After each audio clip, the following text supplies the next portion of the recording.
दोस्तों नमस्कार। इस वीडियो में हम समास पर आधारित अति महत्वपूर्ण प्रश्नोत्तरी को ट्रिक के साथ हल करेंगे। साथ ही साथ पहचानेंगे कि परीक्षा में आपको समास की पहचान कैसी करनी है ताकि आपसे कोई भी गलती ना हो। तो आइए दोस्तों वीडियो को शुरू करते हैं। आपके सामने जो पहला प्रश्न है नगरवास में समास है, तो इसका जब हम समास विग्रह करेंगे तो होगा नगर में वास, और जब समास बनाएंगे तो होगा नगरवास। समास बनाते समय इस में चिन्ह का लोप हो रहा है और ये में चिन्ह अधिकरण कारक का चिन्ह है, इसलिए नगरवास में आपका अधिकरण तत्पुरुष समास हुआ। अगला प्रश्न, शीतोष्ण में कौन सा समास है? अव्ययी भाव समास, कर्मधारय समास, बहुव्रीहि समास, द्वंद्व समास। तो देखिए शीतोष्ण का जब आप समास विग्रह करेंगे तो होगा शीत और उष्ण। तो जहाँ पर दो समान शब्द एक जैसे हों और समास विग्रह करते हुए दोनों शब्दों के बीच में, दोनों पदों के बीच में और आता हो, जैसे शीतोष्ण का समास विग्रह करेंगे तो शीत और उष्ण होगा। दोनों शब्द एक समान हैं, समास विग्रह करने पर बीच में और आ रहा है, तो यहाँ पर आपका हो जाएगा यह द्वंद्व समास, याद रखिएगा। अगला प्रश्न, त्रिलोक में समास है, द्विगु समास, तत्पुरुष समास, द्वंद्व समास, बहुव्रीहि समास। त्रिलोक, पूर्व पद त्रि है और उत्तर पद लोक है।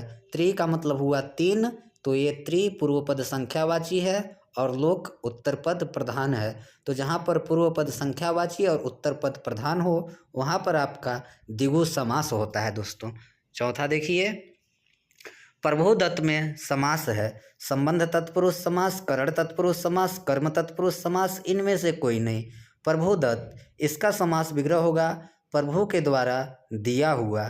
तो द्वारा और से ये दोनों करण कारक के चिन्ह हैं। प्रभुदत्त प्रभु के द्वारा दिया हुआ, यहाँ के द्वारा चिन्ह का लोप हो रहा है, इसलिए इसमें करण तत्पुरुष समास है। अगला प्रश्न देखिए, आकाश पतित में कौन सा समास है? कर्मधारय समास, द्विगु समास, अपादान तत्पुरुष समास, संप्रदान तत्पुरुष समास। आकाश पतित समास विग्रह होगा आकाश से पतित। तो देखिए यहाँ पर जब समास बन रहा है तो से चिन्ह का लोप हो रहा है, लेकिन ये से चिन्ह अलग होने के भाव में प्रयोग हुआ है कि आकाश से पतित, यानी आकाश से पतित गिरा हुआ। तो ये से चिन्ह होता है अपादान कारक का चिन्ह, इसलिए यह अपादान तत्पुरुष समास हुआ। आगे देखिए, गजानन में समास है, तत्पुरुष समास, द्विगु समास, द्वंद्व समास, बहुव्रीहि समास।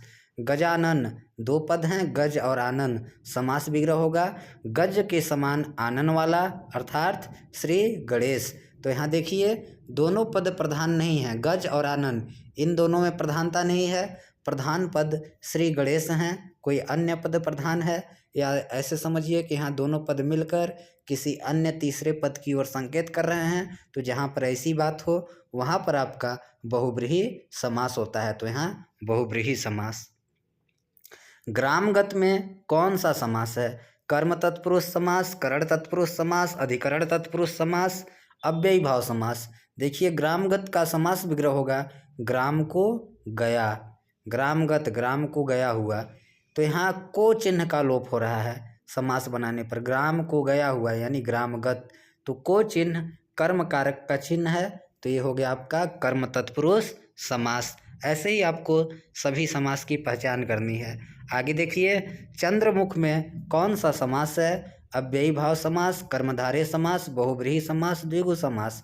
तो इसका समास विग्रह होगा चंद्रमुख, यानी चंद्रमा के समान मुख। तो देखिए यहाँ एक पद है चंद्र, दूसरा है मुख। चंद्र पद हो गया उपमान और मुख हो गया उपमेय। तो जहाँ पर एक पद उपमेय हो और दूसरा उपमान हो वहाँ पर आपका होता है कर्मधारय समास। आगे देखिए, गंगा जल में समास है, कर्म तत्पुरुष समास, संबंध तत्पुरुष समास, अधिकरण तत्पुरुष समास, द्वंद्व समास। तो गंगा जल का समास विग्रह होगा गंगा का जल, गंगा का जल। और जब समास बना रहे हैं तो गंगा जल हो रहा है, यहाँ पर का चिन्ह का लोप हो रहा है, तो का के की ये संबंध कारक के चिन्ह है, तो इसलिए इसमें आपका संबंध तत्पुरुष समास हुआ। अगला देखिए, गौशाला में समास है कर्मधारय समास, द्वंद्व समास, तत्पुरुष समास, अव्ययी भाव समास। देखिए दोस्तों, गौशाला में आपका तत्पुरुष समास होगा। गौशाला गाय के लिए शाला, यहाँ के लिए चिन्ह का लोप हो रहा है, तो ये आपका संप्रदान तत्पुरुष समास यानी तत्पुरुष समास हुआ। आगे देखिए, महाराजा में कौन सा समास है? अव्ययी भाव समास, कर्मधारय समास, द्वंद्व समास, तत्पुरुष समास। तो महाराजा समास विग्रह होगा। महान है जो राजा, महा पूर्व पद हो गया और राजा उत्तर पद, महा यानी महान विशेषण हो गया और राजा विशेष हो गया। तो यहाँ जहाँ पर एक पद विशेषण और दूसरा विशेष हो, वहाँ भी आपका कर्मधारय समास होता है, याद रखिएगा। 12वां प्रश्न देखिए, धर्म भ्रष्ट में कौन सा समास है? संप्रदान तत्पुरुष समास, अपादान तत्पुरुष समास, अधिकरण तत्पुरुष समास, इनमें से कोई नहीं। तो समास विग्रह होगा धर्म भ्रष्ट का, धर्म से भ्रष्ट, यहाँ से का प्रयोग अलग होने के भाव में हुआ है, तो इसलिए यहाँ पर आपका अपादान तत्पुरुष समास है। आगे देखिए, स्नेहमग्न में समास है करण तत्पुरुष समास, कर्म तत्पुरुष समास, अधिकरण तत्पुरुष समास, संबंध तत्पुरुष समास। तो स्नेहमग्न का जब समास विग्रह करेंगे तो होगा स्नेह में मग्न। ये जो में और पर चिन्ह होता है, ये अधिकरण कारक का चिन्ह है, तो यहाँ पर में का लोप हो रहा है, इसलिए आपका अधिकरण तत्पुरुष समास हुआ। 14वां प्रश्न, भारतवासी में कौन सा समास है? अव्ययी भाव समास, तत्पुरुष समास, द्वंद्व समास, द्विगु समास।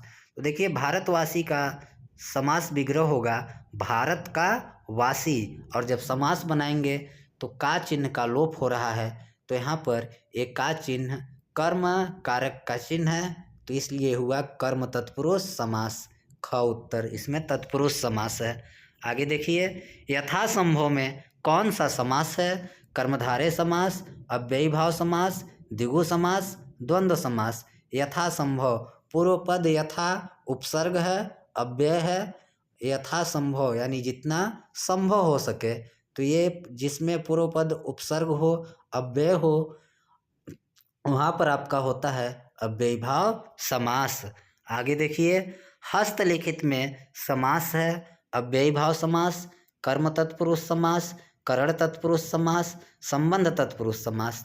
हस्तलिखित का आपका समास विग्रह होगा हाथ के द्वारा लिखा हुआ, तो ये से और के द्वारा चिन्ह करण कारक के चिन्ह है, तो यहाँ पर हाथों के द्वारा लिखा हुआ, के द्वारा चिन्ह का लोप हो रहा है, तो ये आपका हो गया करण तत्पुरुष समास। अब देखिए, दोपहर में समास है द्वंद्व समास, द्विगु समास, कर्मधारय समास, इनमें से कोई नहीं। दोपहर का समास विग्रह करेंगे तो दो पहरों का समाहार। तो देखिए, पूर्व पद संख्यावाची है और उत्तर प्रधान है, तो इसलिए यह समास आपका द्विगु समास हुआ। आगे देखिए, महादेव में कौन सा समास है? अव्ययी भाव समास, कर्मधारय समास, बहुब्रीहि समास, तत्पुरुष समास। तो देखिए, इसका समास विग्रह महान है जो देव, तो कौन देव महान है? शिव जी। तो यहाँ भी महा और देव ये दोनों पद प्रधान नहीं हैं, ये दोनों पद मिलकर किसी तीसरे पद की ओर इशारा कर रहे हैं। महादेव, महान है जो देव यानी शिव जी, तो यहाँ पर आपका बहुब्रीहि समास हुआ। आगे देखिए, आप बीती में समास है कर्म तत्पुरुष समास, अपादान तत्पुरुष समास, अधिकरण तत्पुरुष समास, इनमें से कोई नहीं। आप बीती का समास विग्रह होगा अपने आप पर बीती, तो यहाँ देखिए पर चिन्ह का लोप हो रहा है, अपने आप पर बीती। पर और में ये दोनों अधिकरण कारक के चिन्ह हैं, तो यहाँ पर का लोप हो रहा है, तो ये हो गया अधिकरण तत्पुरुष समास। अगला, मदोन्मत्त में कौन सा समास है? कर्मधारय समास, तत्पुरुष समास, अव्ययी भाव समास, बहुब्रीहि समास। मदोन्मत्त यानी मद से उन्मत्त, तो इसमें आपका तत्पुरुष समास होगा, करण तत्पुरुष समास। तो दोस्तों, वीडियो अच्छा लगा होगा तो वीडियो को लाइक कर दीजिएगा, साथ ही चैनल को सब्सक्राइब कीजिएगा। आप सभी का धन्यवाद।